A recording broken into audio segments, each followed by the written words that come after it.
ভয়াবহ বন্যার কবলে পড়েছে ভারতের উত্তর পূর্বাঞ্চলীয় রাজ্য আসাম। গত ৬ দশকের মধ্যে সবচেয়ে ভয়াবহ রূপ নিয়েছে চলতি মৌসুমি বন্যা। টানা ভারী বৃষ্টিপাত, মেঘ বিস্ফোরণ এবং উজান থেকে নেমে আসা পাহাড়ি ঢলের কারণে এক মাসেরও কম সময়ে পুরো রাজ্য যেন পরিণত হয়েছে এক বিশাল জলরাশিতে। এখন পর্যন্ত অন্তত ৪১ জনের প্রাণহানি ঘটেছে, আর ক্ষতিগ্রস্ত হয়েছেন ৬.৫ লাখেরও বেশি মানুষ। হাজারো পরিবার ঘর বাড়ি ছেড়ে আশ্রয় কেন্দ্রে যেতে বাধ্য হয়েছে।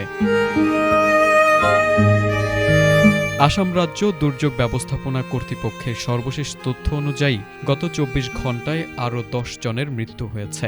সবচেয়ে ভয়াবহ পরিস্থিতি বিরাজ করছে শিবসাগর, চড়াইদেও ও জোরহাট জেলায়। নাগাল্যান্ড সীমান্তবর্তী এলাকা দিয়ে নেমে আসা পাহাড়ি ঢলে নতুন নতুন অঞ্চল প্লাবিত হচ্ছে।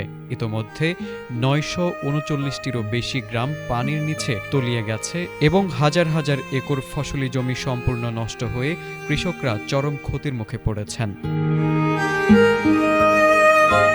এদিকে পানিবন্দী মানুষের নিরাপদ স্থানে সরিয়ে নিতে দিনরাত কাজ করছে ভারতীয় সেনাবাহিনী, বিমান বাহিনী এবং জাতীয় দুর্যোগ মোকাবেলা বাহিনী। দুর্গম এলাকায় ত্রাণ, খাদ্য ও জরুরি ঔষধ পৌঁছে দিতে ব্যবহার করা হচ্ছে বোট ও ড্রোন।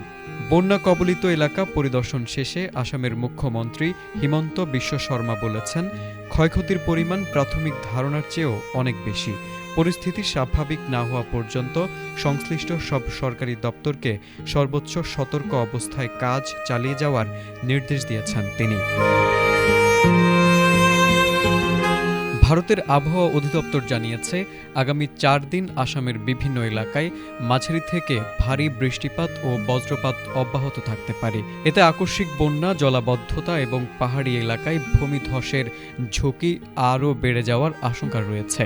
ফলে পরিস্থিতি আরও ভয়াবহ রূপ নিতে পারে বলে সতর্ক করেছেন সংশ্লিষ্ট কর্মকর্তারা।